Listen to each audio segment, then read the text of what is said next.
5월 2일 화요일이죠. 5월 5일이 지나간 5월 5일 화요일이었는데 무슨 날이었어요? 어린이날. 오늘이 5월 8일 금요일 무슨 날이에요? 어버이날.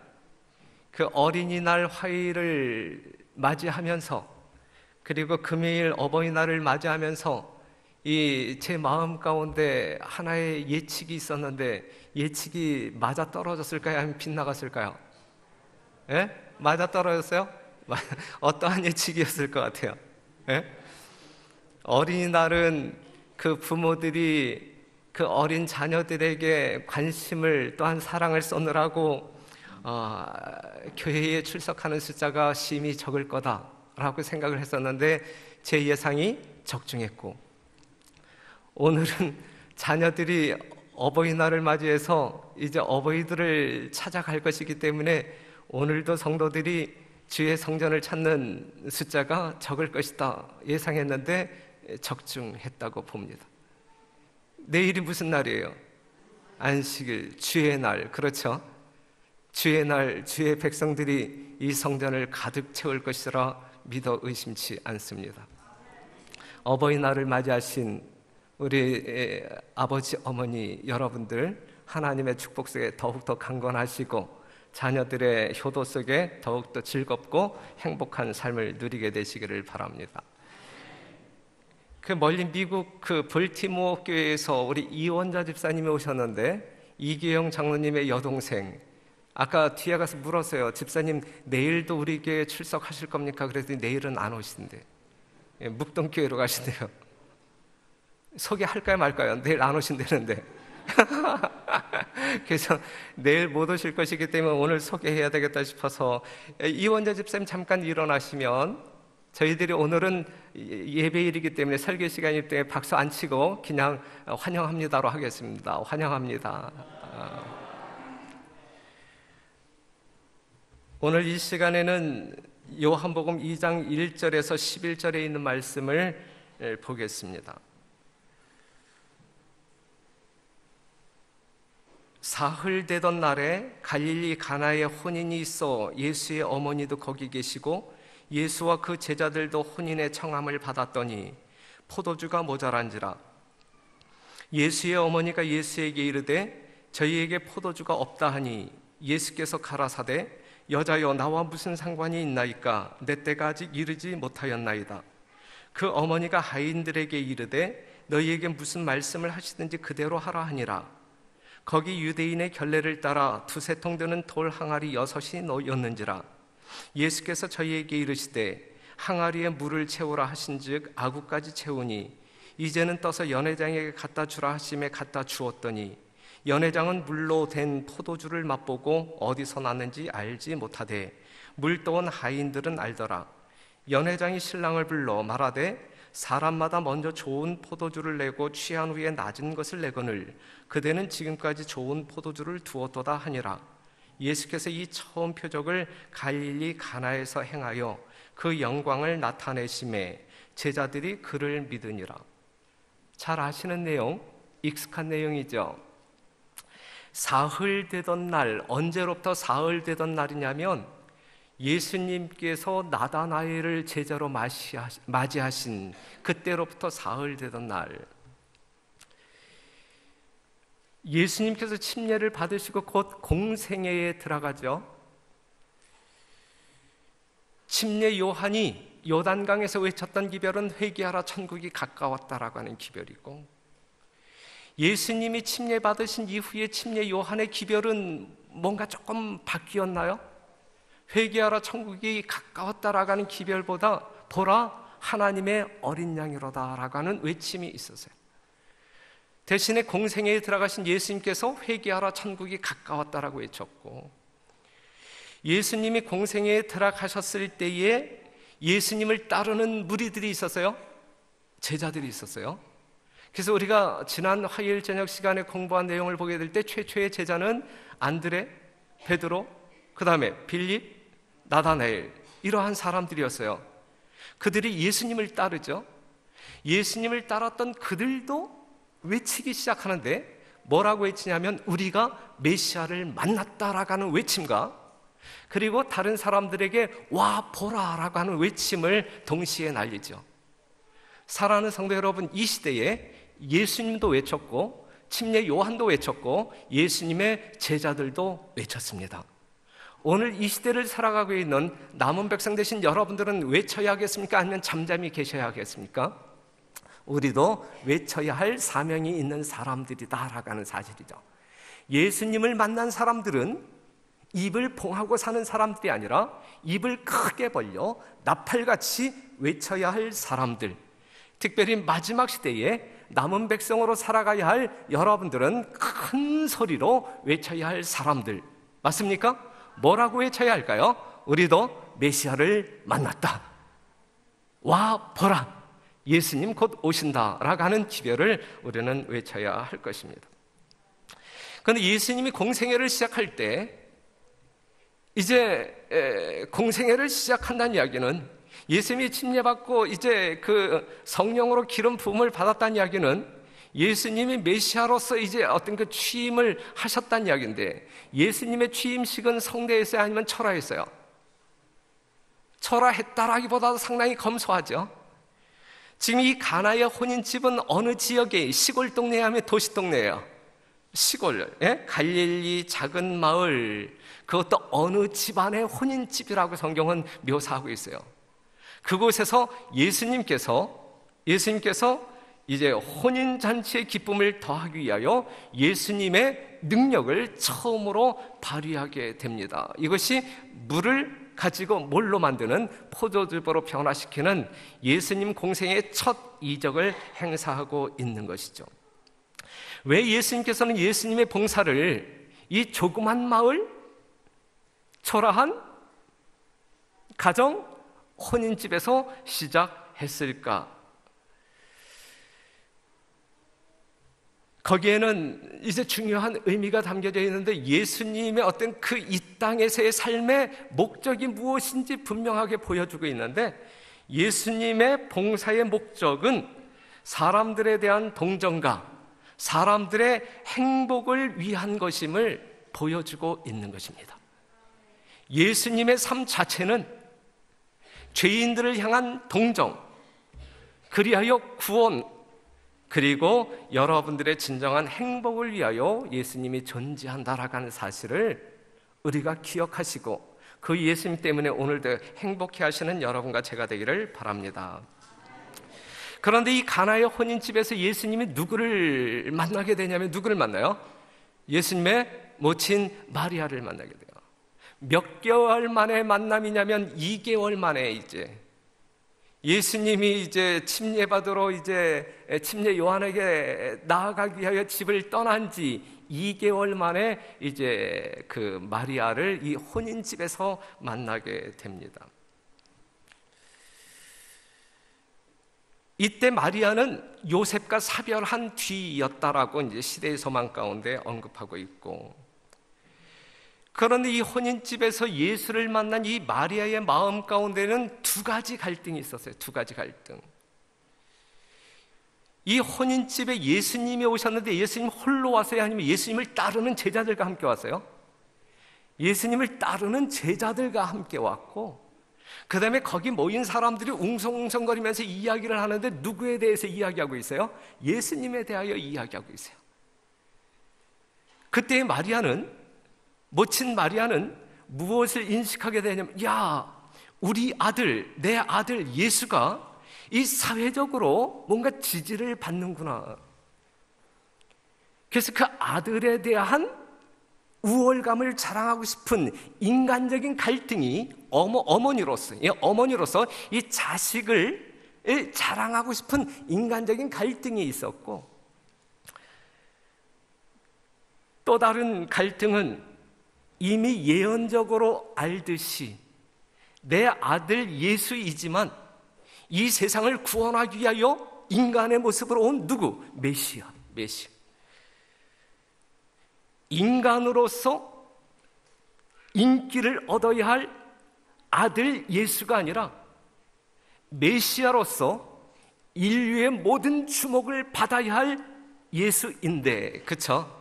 그래서 모든 사람들이 그 예수를 바라볼 때 이 세상을 구원하기 위하여 온 메시아임을 알아주기를 바라는 마음 간절했단 말이죠. 어느 쪽으로 쏠려야 할까? 이 마리아는 그러한 갈등이 있었어요. 2개월 뒤에 만난 이 모친 마리아가 예수의 얼굴을 보았을 때에 어떠한 변화가 있었어요? 많이 수척해진, 그러면서 마음 가운데 아픔을 느꼈을까요? 아픔을 느꼈겠죠. 당연히 어머니로서 모종의 아픔을 느꼈을 거예요.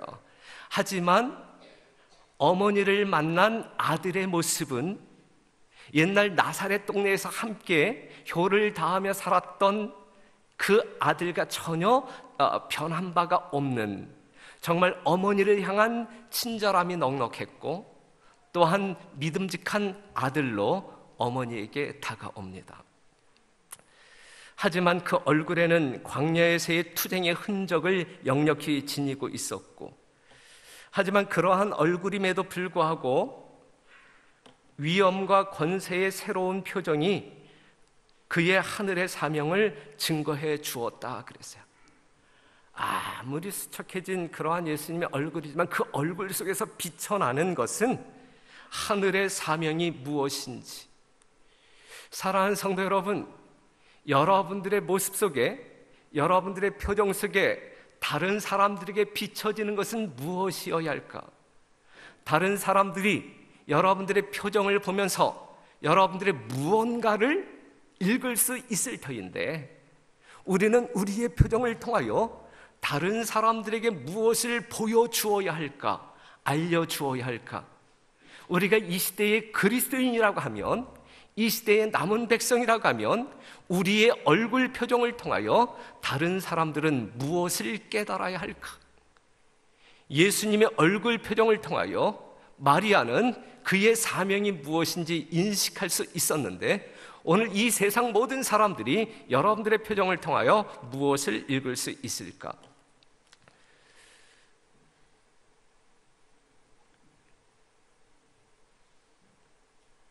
그 시대의 소망 145페이지에 곁에는 존경의 눈길로 그를 따르고 예수를 주라고 부르는 일단의 청년들이 함께 있었다. 이 동행자들은 예수의 침례 받으실 때와 또 각처에서 보고 들은 것을 마리아에게 상세하게 말해 주었다. 그들은 모세가 율법에 기록하였고 여러 선지자가 기록한 그 일을 우리가 만났다는 말로써 결론을 맺었다 그랬어요. 이 가나의 혼인집에서 예수님을 만나잖아요. 2개월 동안 예수님이 어떻게 살았는지 모르잖아요. 소문만 들었겠죠. 그랬을 때에 예수와 함께 이렇게 동행했던 제자들이 마리아에게 있었던 상세한 일들을 보고하면서, 하지만 결론은 모세가 율법에 기록하였고 여러 선지자가 기록한 그 일을 우리가 만났다. 누구를 지칭하면서? 예수님을 지칭하면서. 그러니까 이 예수가, 당신의 아들 이 예수가 하나님께서 보내신 인류의 구주 메시아이다라는 사실을 마리아에게 증거하는데 무엇으로서 확인하냐면 성경을 통하여 확인합니다. 그렇죠? 그렇기 때문에 우리는 성경을 통하여 무엇이든지 우리의 신앙의 기초가 되는, 예수님께 집중할 수 있는 그러한 믿음이 확증되어져야 된다라는 사실을 기억하시고 말씀에 근거한 신앙을 하게 되시기를 간절히 바랍니다.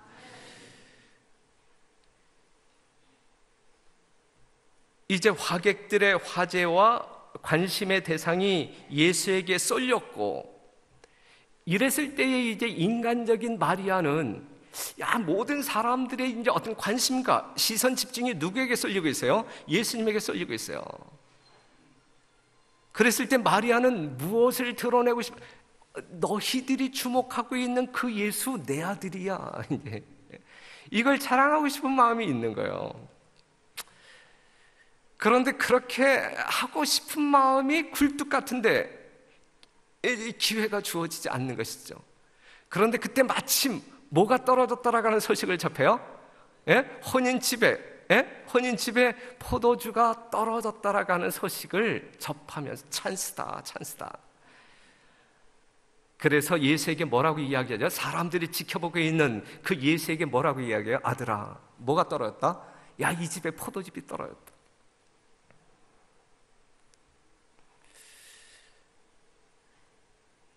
그랬을 때에 예수님께서 뭐라고 이야기합니까?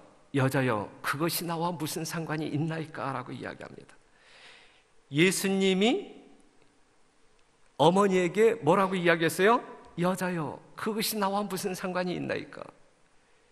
요것이 무례한 표정이에요? 아니면 존경의 표현이에요? 여자여라고 이야기할 때, 아들이 어머니에게 여자여라고 이야기할 때에 이것이 무례한 표현이에요? 아니면 다른 표현이에요? 이미 여러분들은 공부해서 아시죠? 이것은 결코 무례한 표현이 아니라 이건 어머니에 대한 극존칭의 표현이다라고 하는 사실을 우리는 알 수 있어요. 우리가 요한복음 20장 13절에 있는 말씀을 보게 되면 천사들이 가로되 여자여 어찌하여 우느냐 그랬고 15절 예수께서 가라사대 여자여 어찌하여 울며 누구를 찾느냐 그랬는데 이 여자여 헬라어로 구나이라고 하는 말인데 이것은 존경의 표현임을 여러분들이 기억하시고, 야, 예수님이 메시아면 메시아였지 어머니에게 이렇게 무례한 표현을 써도 되는가? 이것은 여러분들이 오해입니다. 그냥 상식적으로 아시면 좋겠습니다.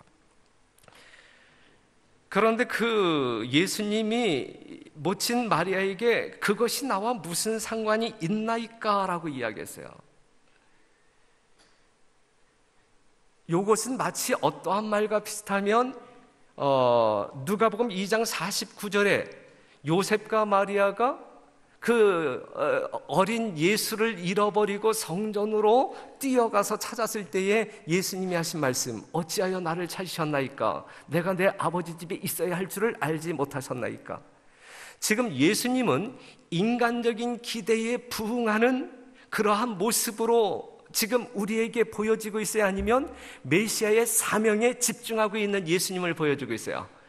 예수님의 사명, 구속의 사명에 집중하고 있는 예수님을 우리는 볼 수가 있어요. 그러니까 어떤 그 물로서 포도즙을 만드는 것이 어머니의 어떤 그 명예를 드높이는 그것이 나의 구속 사업과 무슨 상관이 있느냐? 나는 이 땅에 무엇을 위하여 왔는데? 정말 모든 죄인들의 생명을 구원하기 위하여 왔는데, 예수님은 메시아적 사명에 집중하고 있는 모습을 보여주고 있어요. 여기에 있는 말씀을 보면 지극히 높으신 이의 아들이며 세상의 구주로서 어떤 세상적 인연관계도 그의 사명을 방해하거나 그의 행동에 영향을 끼쳐서는 안 되었다.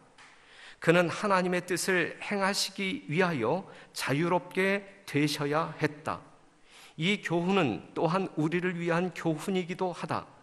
하나님의 요구는 인간관계의 이념보다도 훨씬 높다. 어떤 이 땅의 매력도 하나님께서 우리에게 걷도록 명하신 길에서 우리의 발을 이탈시키도록 해서는 안 된다 그랬어요.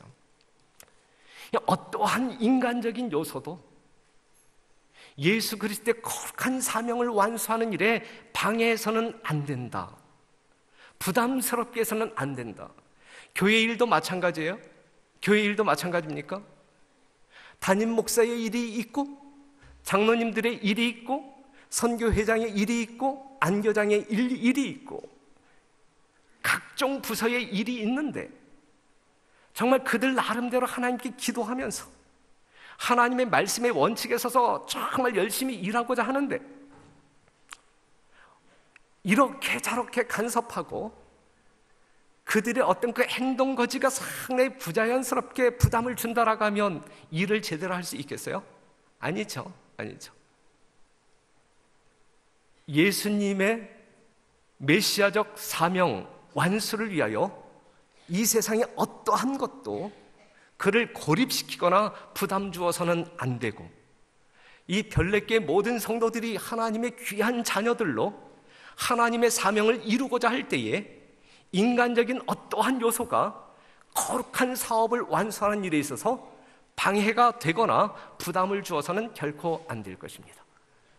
이것이 이러한 말씀을 통하여 우리에게 주는 교훈이라고 말할 수가 있습니다. 그러면서 예수님께서 하신 말씀이 뭐냐면 내 때가 아직 이르지 못하였나이다 그랬어요. 내 때가 아직 이르지 못하였나이다. 예수님의 지상생애의 모든 사업은 언제부터 수립되었어요? 영세 전부터 수립되었고 그 일이 성취되어 가는 것이죠, 지금. 그런데 지금 마리아는 예수께서 이적을 행하심으로 말미암아 메시아로서 유대 나라에 우뚝 서기를 뭐 하고 있는 거예요? 기대하고 있는 거예요. 그런데 메시아의 사명 완수는 유대 땅에서 유대 나라에서 로마에서 이 유대 나라를 자유케 하고 이 왕으로 등극하는 이 땅의 왕자에 앉는 것으로 메시아적 사명이 완수되는 거예요? 아니면 십자가에서 이루어지는 거예요? 십자가에서 이루어지는 거예요. 예수님의 사명 완수는 이 땅 왕의 보좌에서 이루어지는 것이 아니라 십자가의 죽음을 통하여 이루어진다라고 하는 사실이죠.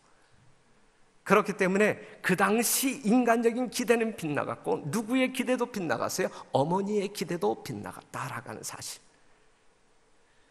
그렇기 때문에 성도 여러분, 십자가에 달리신 예수 그리스도를 바라봄으로 말미암아 여러분들이 구원받을 수 있는 근거를 찾게 되시기를 바랍니다. 여러분들이 이 땅에서 어떠한 복을 받는 일에 예수님과의 관계를 형성하는 것이 아니라 여러분들의 구원이라고 하는 것, 영원한 생명이라고 하는 것, 천국 시민이 되는 것, 그 분명한 근거를 어디에서 찾을 수 있냐면 예수님께서 죽으신 그 십자가, 피로 물들어진 붉은 십자가에서 찾을 수 있다라고 하는 사실입니다. 그것을 구하는 여러분 되시기를 바라요. 이 땅의 부귀영화가 아니라 예수님의 십자가를 통하여 주어진 구원을 구하는 여러분들이 되시기를 간절히 바랍니다.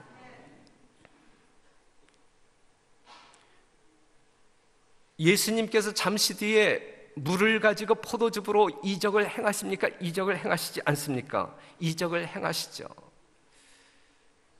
그 이적을 행하시는 이유는 뭐예요? 일단 이 마리아의 마음 가운데 이 예수에 대한 예수님의 메시아적 사명을 잘못 이해하고는 있지만 예수님을 전적으로 신뢰하는 믿음은 가지고 있어요. 예수님을 전적으로 신뢰하는 믿음은 가지고 있어요. 그래서 그 믿음에 대한 반응으로 예수님께서 이적을 행하시고 또 다른 이유가 있다고 하면, 물로서 포도즙을 만드신 그 기적을 행하시는 또 다른 이유가 있다고 하면, 지금 예수님을 졸졸 따라다니는 그 제자들이요, 이 제자들이 앞으로 어떤 그 사명을 이루기 위하여 예수님과 동역하게 될 때에 수많은 사람들에게 엄청난 장애를 경험할 수 있을까요, 없을까요? 예견돼 있는 것이죠. 예, 그들의 길이 순조롭지 않은 것이죠. 평탄한 길이 아니죠. 그랬을 때에 예수님께서 행하시는 이러한 이적을 봄으로 말미암아 그들은 어떠한 믿음을 더욱더 굳건하게 세울 수 있는 거예요? 굳건하게 세울 수 있는 거예요. 그렇기 때문에 그러한 어떤 힘든 어떤 그 장애를 만났을 때에 이러한 어떤 그 하나님의 아들의 신적인 권능을 보고서 그들의 믿음 확고히 하고 승리로 나아갈 수 있는 그러한 기회를 주시기 위하여 예수님께서는 기꺼이 이적을 행하고 있는 것입니다. 마리아가 그리스도의 사명에 대한 바른 개념을 가지고 있지 않았지만 그녀는 예수를 전적으로 신뢰하였다 그랬어요. 첫 이적을 행하신 것은 봐봐요, 마리아의 믿음을 높이고 제자들의 믿음을 굳게 하시기 위함이었다. 제자들은 불신으로 이끄는 많은 큰 시험들을 만날 것이었다. 예언의 말씀들은 그들에게 예수가 메시아라는 것을 논쟁의 여지 없이 명백히 드러내 주었다. 그들은 종교의 지도자들이 그들의 확신보다 더 큰 확신을 가지고 예수를 받아들이기를 갈망하였다. 그들은 그리스도의 놀라운 이적과 그의 사명에 대한 확신을 사람들 가운데서 선포하였으나 제사장들과 랍비들이 불신과 뿌리 깊은 편견과 예수에 대한 적개심을 나타내는 것을 보고 놀라고 몹시 실망하였다. 구주의 초기의 기적들은 이 반대에 저항하도록 제자들을 강하게 했다 그랬어요. 성도 여러분, 하나님의 말씀 가운데 기록되어진, 그리고 여러분들이 이미 확인한 하나님의 무한한 능력을 신뢰함으로 말미암아 여러분들이 어떠한 역경에 처한다 할지라도, 그리고 여러분들이 복음을 증거하다가 어떠한 어려움에 처한다 할지라도 정말 승리할 수 있음에 대한 분명한 믿음을 소유하는 여러분 되시기를 간절히 바랍니다. 어떠한 순간일지라도 무너지는 실패자가 아니라 어떠한 순간일지라도 하나님의 능력을 신뢰하는 자로서 하나님의 거룩한 능력 힘입어 승리하는 여러분과 제가 되기를 간절히 바랍니다.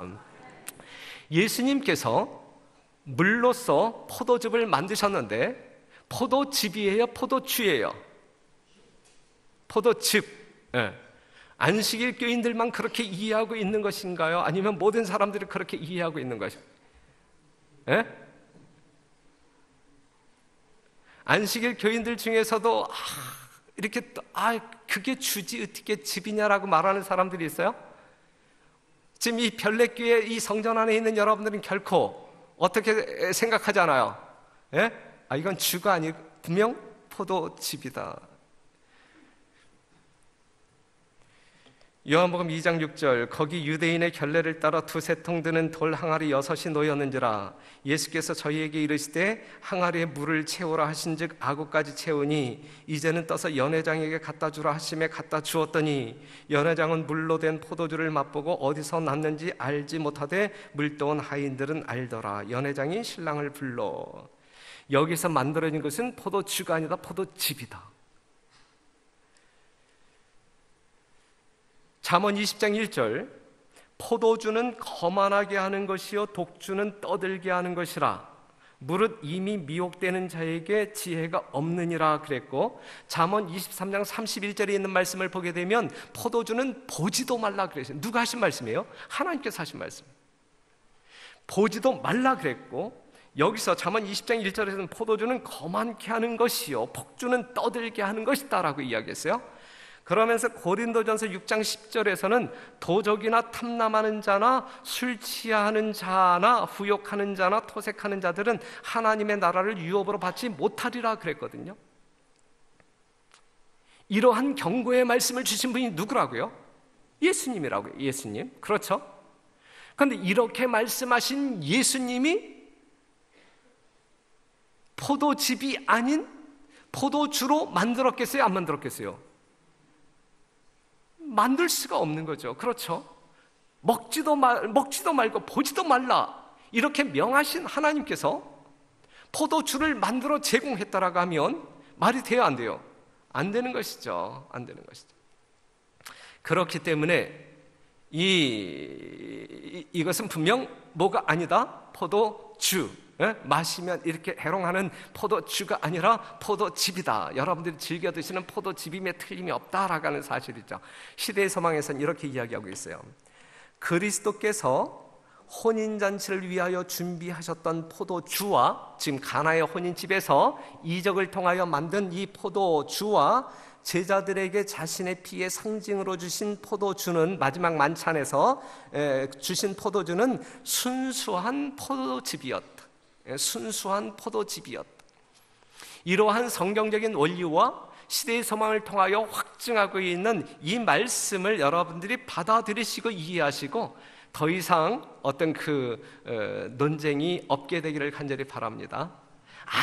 아무리 술을 마시고 싶어도 이게 포도주라고 주장하지 말게 되시기를 바라요. 그러면 예수님께서는 물이라고 하는 액체를 가지고 포도즙으로 만드셨는데 이건 무엇을 의미하는 것이냐? 우리가 죄에 대하여 죽기 위하여 어디에 잠기는 침례를 받아요? 물에 잠기는 침례를 받아요. 포도즙이라고 하는 것은 예수님의 보혈을 상징해요. 그렇죠? 예수님의 보혈은 생명을 상징하는 거예요. 그렇다고 하면 물이 사망을 상징한다라고 할 때 포도즙은 생명을 상징하는 거예요. 지금 예수님께서는 물을 변화시켜 무엇으로 만들었어요? 포도즙으로. 예수님이 이 땅에 오신 사명은, 메시아적 사명은 사망에 있는 사람들을 구원하여 생명으로 옮기는 것이란 말씀이죠. 우리 예수님께서 하시는 일은 모든 것이 이래요. 회복의 사명이에요. 회복의 사명. 사망 가운데 있는 사람들을 생명으로 옮기는 사역이 예수님의 사역. 슬픔 가운데 있는 성도들을 기쁨 가운데 행복으로 인도하는 것이 예수님의 사역. 그렇죠? 사랑하는 성도 여러분, 이 안식일의 주인 되신 예수님과 더불어 사시는 여러분들에게 무언가 변화되기를 우리 하나님은 원하시는데, 어떻게 변화되기를 원하시냐면 어두움이 빛 가운데 거하는 자녀들로 변화되기를 원하고, 사망 가운데 있는 사람들이 생명으로 옮겨지기를 바라고, 근심 중에 있는 사람들이 기쁨으로 변화되기를 원하신다라고 하는 사실이죠. 이러한 하나님의 진정한 축복이 이 안식일 여러 성도님들에게 임하게 되기를 간절히 바랍니다. 모두가 경험하시는 축복이 되기를 바랍니다. 항아리의 물은 누구에 의하여 옮겨지죠? 사람들 손에 의하여 운반되어져요. 그렇죠? 인간의 손에 의하여 운반되지만 이것이 가는 도중에 뭘로 변해요? 변했어요. 하여튼 변했어요. 그렇죠? 그런데 사람들의 손에 의하여 운반되어지지만 그것을 변화시키는 능력은 누구로부터 나온 거예요? 예수님께로부터 나왔다. 예수님께로부터. 우리는 하나님의 종들로 이 땅에서 수많은 일들을 행하죠. 그렇죠? 하나님의 사업을 받들기도 하고, 하나님의 교회를 섬기기도 하고, 영혼들을 만나서 복음을 증거하기도 하고, 우리는 그러한 수단으로, 도구로 사용되어질 수 있어요. 지금 저도 한 인간으로서 여러분들에게 지금 말씀하고 있어요. 그렇죠? 그런데 저의 입술을 통하여 하나님의 말씀이 표현되어지지만, 전달되지만, 이 전달되어지는 과정 속에서 우리 하나님이 역사하지 아니하고 성령의 역사가 없다고 하면 여러분들 심령 가운데 이해도 안 되고 감동도 안 되고 깨달음도 없고 그렇게 되는 것이죠.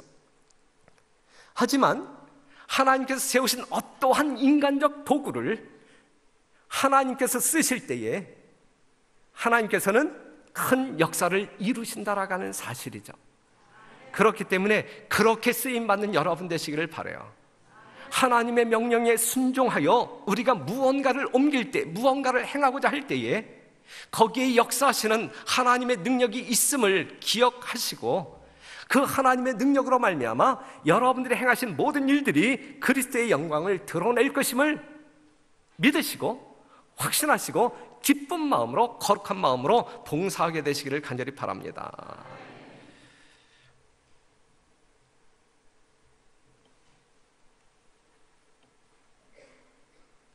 사람들이 가장 좋은 포도주를 먼저 내고 그 후에 나쁜 것을 주는 것과 같이 세상이 주는 선물도 그러하다. 세상이 공급하는 것은 눈을 즐겁게 하고 감각을 황홀하게 하지만 불만족하다는 것이 드러난다. 그렇기 때문에 이러한 세상적인 것들을 구하지 말라. 포도주는 쓴맛으로 변하고 즐거움은 우울로 변한다. 노래와 활락으로 시작하던 것이 피곤과 실증으로 끝을 맺는다. 그러나 예수께서 주시는 선물은 언제나 신선하고 새롭다. 이것을 구하라 이거예요. 언제나 신선하고 새롭다. 예수께서 사람을 위하여 마련한 잔치는 만족과 기쁨을 주지 못하는 일이 결코 없다. 새로운 선물마다 받는 자의 재능을 증가시켜서 주님의 축복을 이해하고 누리게 한다. 그는 은혜 위에 은혜를 주신다. 공급이 그치는 일은 결코 없다 그랬어요. 만일 당신이 예수 안에 거한다면, 만일 이 자리에 앉아 계신 우리 별내교회 성도 여러분들이 예수님 안에 거한다면 오늘 풍성한 선물을 받았다는 사실은 내일은 보다 더 풍성한 선물을 받게 되리라는 보증이 되는 것이다 그랬어요. 세상 사람들이 사는 방법과 예수님을 믿는 사람들이 사는 방법은 달라요. 그렇죠? 세상 사람들은 용두삼이에요. 그렇죠? 처음에 좋은 것을 주는 것 같지만 결국은 거기엔 속임이 있어요. 나중은 엉망이에요. 그렇죠? 하지만 하나님의 백성들은 어떻게 살아야 합니까?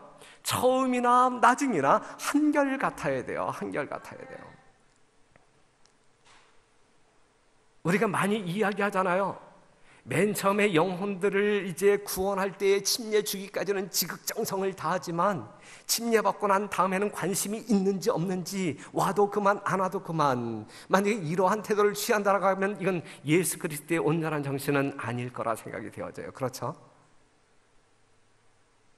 예수님을 믿는, 특별히 우리들은 말이죠, 우리들은, 남은 백성들은 끝이 좋아야 돼. 끝이. 예? 시작이 좋았다가 끝이 안 좋으면 안 돼요. 그렇죠? 인간관계에 있어서도 그건 안 돼요. 그렇죠? 끝이 좋아야 돼요. 끝이 좋아요. 제가 여러분들과 2015년도에 만났잖아요. 제가 떠날 때에 여러분들과 끝이 좋아야 돼요. 끝이. 그렇죠? 예? 전 최선을 다할 것이고, 예. 우리는 끝이 좋아야 돼. 마침표를 제대로 찍을 줄 알아야 돼요. 그렇죠? 예수님께서 십자가에 달려 돌아가실 때 요한복음 19장 30절을 보게 되면 다 이루었다라고 말씀하시잖아요. 이 종지부를 잘 찍어야 돼요. 우리가 연초에 여러분들 나름대로 개인적으로 수많은 어떤 계획들을 가지고 사는데 이것이 가면서 흐지부지하게 되면 안 돼요. 그렇죠? 우리는 마지막 순간까지, 연말이 가는 순간까지 자신들에게 부여된 임무를 충실히 아주 말끔하게, 아주 이렇게 융성하게 마침표를 탁 찍을 수 있어야 되는 것입니다. 연초에 월정금 작정했는데 말이죠, 한 몇 개월 내다가 연말에 가서 안 된다, 이거 안 되는 것이거든요. 하나님 앞에 서약했다라고 하면 지켜야 되는 것이죠. 그렇죠? 끝을 잘 맺어야 돼요. 끝을 잘 맺어야 돼요. 이게 그리스도인들이 사는 방법이에요. 세상 사람들은요, 분위기 딱 보고 낌새가 이상하면 끝을 그냥 어물쩡하게 넘어갈 수 있어요. 하지만 그리스도인은 정말 성경 말씀에 있는 것처럼 시작은 미약할 수 있어도 나중은 창대하리라. 여기에 뭐 적용되어지는 말씀이 아닐 수 있지만 여하튼 끝이 좋아야 한다는 이야기예요. 맞습니까? 틀립니까? 네. 늘 한결같은 삶을 사시고 우리가 더욱더 하나님의 축복을 받은 것만큼 다른 사람들에게 더 크게 베풀 수 있는, 그래서 나중이 훨씬 더 좋은 여러분과 제가 되기를 간절히 바랍니다.